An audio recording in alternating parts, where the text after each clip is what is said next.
नमस्कार। आज हम एक ऐसी कहानी की तहों में उतर रहे हैं जहां आप कह सकते हैं सीधा साधा रोमांस अचानक ही जासूसी और एक्शन से भरपूर एक एडवेंचर में तब्दील हो जाता है। हाँ बिल्कुल। हमारे पास कुछ अंश हैं जो एक दिलचस्प कहानी सुनाते हैं, एक आम लड़के और एक रहस्यमयी लड़की की। शुरुआत तो होती है एक फार्मर मार्केट से, बड़ी प्यारी सी, लेकिन कहानी जल्द ही अंतर्राष्ट्रीय साजिशों तक पहुंच जाती है।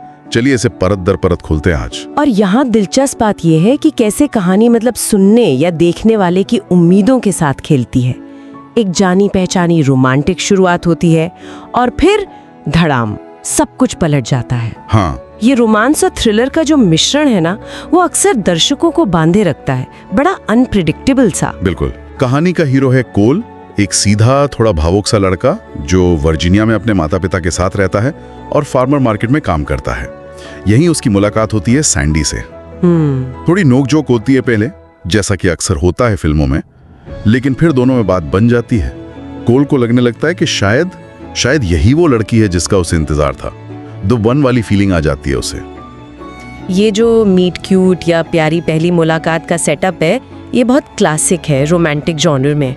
इससे किरदारों के बीच का रिश्ता जल्दी से मजबूत दिखाया जाता है। सही। ताकि जब कहानी में वो बड़ा वाला मोड़ आए तो दर्शक भी कोल की तरह ही हैरान और शायद थोड़े परेशान भी हों। एक कनेक्शन बन जाता है। और उनकी पहली डेट भी कमाल की होती है। वॉशिंगटन डीसी में आर्ट गैलरी घूमना फिरना, फिर चाय और बिस्किट, बड़ी सीधी सादी प्यारी सी डेट। कोल पूरी तरह सैंडी पर लट्टू हो जाता है। उसे यकीन हो जाता है कि सैंडी ही उसकी जिंदगी का प्यार है। यहाँ तक तो सब बिल्कुल परफेक्ट रोमांटिक कहानी जैसा लगता है। लेकिन फिर आता है ट्विस्ट। सैंडी अचानक गायब हो जाती है। कोल के मैसेज, कॉल, किसी का कोई जवाब नहीं। वो घोस्ट कर देती है उसे। आजकल का टर्म है ये, घोस्टिंग। हाँ बिल्कुल। और कोल बेचारा परेशान। उसके दोस्त समझाते हैं कि भाई भूल जा, आगे बढ़, लेकिन कोल नहीं मानता। और यहीं से कहानी का गियर बदलता है। हाँ, यहीं से दोस्तों के मना करने के बावजूद कोल अपने इनहेलर में लगे एयर टैग की मदद से, जो गलती से सैंडी के बैग में रह गया था। हाँ, ये वाला पार्ट तो बड़ा इंटरेस्टिंग है। एक अस्थमा का इनहेलर इंटरनेशनल जासूसी में काम आ रहा है। बिल्कुल। उसी एयर टैग से वो सैंडी को ट्रैक करता है और पहुंच जाता है लंदन, प्यार के लिए 7 समंदर पार। और यहीं से कहानी पूरी तरह बदल जाती है ना।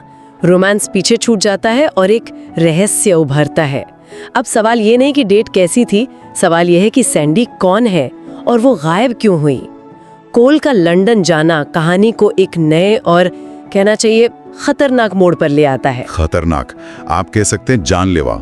लंदन पहुंचते ही कोल का स्वागत फूलों से नहीं, गोलियों और किडनैपिंग से होता है।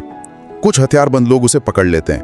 कोल को तो समझ ही नहीं आता कि भाई सैंडी से मिलने का ये कौन सा तरीका है। बेचारा कोल, वो तो रोमांटिक जेस्चर सोच कर गया था। हाँ, और तभी एंट्री होती है सैंडी की, लेकिन बिल्कुल अलग अंदाज में। वो बंदूक चला रही है, खतरनाक स्टंट कर रही है और गुंडों की धुलाई कर रही है, एक्शन हीरो की तरह।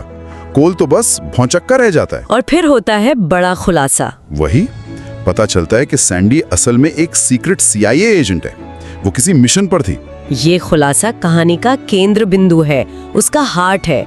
कोल के लिए और दर्शकों के लिए भी सैंडी की पूरी पहचान ही बदल जाती है।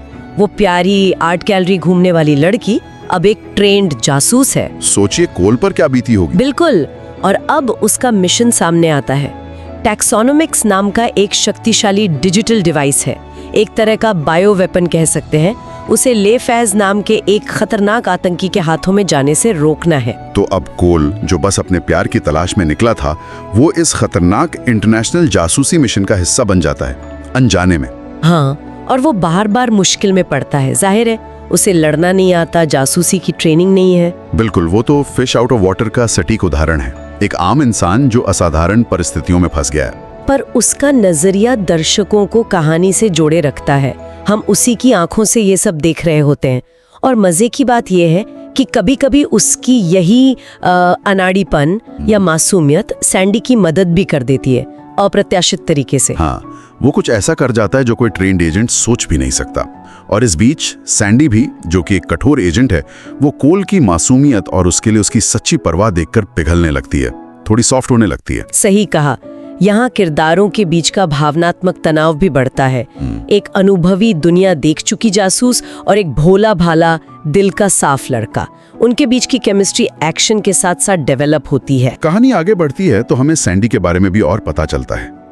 उसके अतीत में भी प्यार था, लेकिन उसकी ये जासूसी की दुनिया, उसकी ये खतरनाक जिंदगी, उसने उसे किसी के करीब नहीं आने दिया। एक दीवार बना रखी थी उसने। ये उसके किरदार को एक गहराई देता है। वो सिर्फ एक्शन हीरो नहीं है, उसके अपने जख्म है, अपना डर है। और दूसरी तरफ कोल है, जो हर कदम पर यह साबित करता है कि वो सैंडी के लिए कुछ भी करने को तैयार है, चाहे कितना भी खतरा क्यों ना उठाना पड़े। उसकी लॉयल्टी कमाल की है। ये भावनात्मक पहलू एक्शन के बीच कहानी को मतलब एक बेस देते हैं। खतरा सिर्फ बाहरी नहीं है जैसा आपने कहा, बल्कि उनके रिश्ते के लिए भी है। सवाल उठता है, क्या दो बिल्कुल अलग दुनिया के लोग सच में एक साथ आ सकते हैं? क्या ये रिश्ता टिक पाएगा? और उनका मिशन उन्हें दुनिया भर में घुमाता है, पाकिस्तान की गुफाओं से लेकर उज्बेकिस्तान की तंग गलियों और फिर तुर्की की पहाड़ियों तक। लोकेशंस बदलती रहती हैं। हाँ, और ये जासूसी थ्रिलर फिल्मों का एक जाना माना तरीका है। अलग अलग लोकेशंस कहानी को बड़ा और रोमांचक बनाती हैं। विजुअली भी काफी अपीलिंग होता है। और एक्शन तो भरपूर है। जबरदस्त कार चेज़ें, गोलीबारी है, हेलीकॉप्टर से कूदना, मतलब फुल मसाला। और इस सब के बीच कोल भी धीरे धीरे थोड़ा थोड़ा ज्यादा एडवेंचरस बनता जाता है। सीख रहा है वो। हाँ, वो पूरी तरह बदल तो नहीं जाता, लेकिन हालात उसे मजबूत बनाते हैं। वो डरता अब भी है, पर पीछे नहीं हटता। आखिरकार उनका सामना होता है मुख्य विलन लिफेज से, जो कि काफी क्रूर और चालाक दिखाया गया है। और वो टैक्सोनॉमिक्स का इस्तेमाल एक हथियार के तौर पर करना चाहता है। दुनिया के लिए खतरा है वो। Typical mastermind villain. हाँ, और क्लाइमैक्स में जबरदस्त लड़ाई होती है। सैंडी अकेली शायद उसे नहीं हरा पाती क्योंकि वो बहुत शातिर है, लेकिन कोल अपनी सूझबूझ से, अपनी अनोखी सोच से लिफेज का ध्यान भटकाकर एक बहुत अहम भूमिका निभाता है। ये दिखाता है कि हीरो बनने के लिए हमेशा बंदूक चलाना जरूरी नहीं होता। कोल की ताकत उसकी हिम्मत और उसकी, कह सकते हैं, out of the box thinking है। बिल्कुल। और अंत में लिफेज हार जाता है और टैक्सोनॉमिक्स सुरक्षित हो जाता है। मिशन कामयाब। और सबसे जरूरी बात, कोल और सैंडी के बीच का जो कनेक्शन था, जो प्यार था, वो भी जीत जाता है। वो दोनों जो बिल्कुल अलग दुनिया से थे, अब लगता है कि शायद एक साथ रह सकते हैं। यहाँ बाहरी संघर्ष जो मिशन था और आंतरिक संघर्ष जो उनका रिश्ता था, दोनों का समाधान होता है। कहानी जहाँ से शुरू हुई थी वही लौटती है, लेकिन किरदार अब बदल चुके हैं। वो पहले जैसे नहीं रहे। हाँ, कहानी का अंत वहीं होता है जहाँ से सब शुरू हुआ था, उसी बेकरी में जहाँ उनकी पहली डेट का एक हिस्सा था। लेकिन इस बार कोई घोस्ट नहीं बनता। नहीं, इस बार नहीं। ये एक सीधी सादी लव स्टोरी से शुरू होकर एक ग्लोबल एडवेंचर तक का सफर था, जिसमें रोमांस, एक्शन और जासूसी का जबरदस्त तड़का था। लेकिन ये सोचने वाली बात भी छोड़ जाता है कि क्या वाकई असल जिंदगी में इतनी अलग पृष्ठभूमि और जिंदगी वाले दो लोग, मतलब एक किसान और एक CIA एजेंट, एक स्थायी रिश्ता बना सकते हैं? ये एक बड़ा सवाल है। या शायद ये असाधारण परिस्थितियां ही थी जिन्होंने उन्हें एक दूसरे के करीब लाया और उनके अंदर छिपी ताकत और एक दूसरे के प्रति सच्ची भावनाओं का एहसास कराया। क्या रोजमर्रा की जिंदगी में वो जादू कायम रह पाएगा? ये सवाल दर्शकों के सोचने के लिए है। बिल्कुल। तो दोस्तों, ये थी कहानी गोस्टेड की, एक ऐसी लव स्टोरी जो रोमांस और एक्शन का एक धमाकेदार अनूठा मिक्स पेश करती है और ये सोचने पर मजबूर करती है कि जब प्यार किसी जासूस से हो जाए तो लाइफ कितनी ज्यादा एडवेंचरस और अनप्रेडिक्टेबल हो सकती है।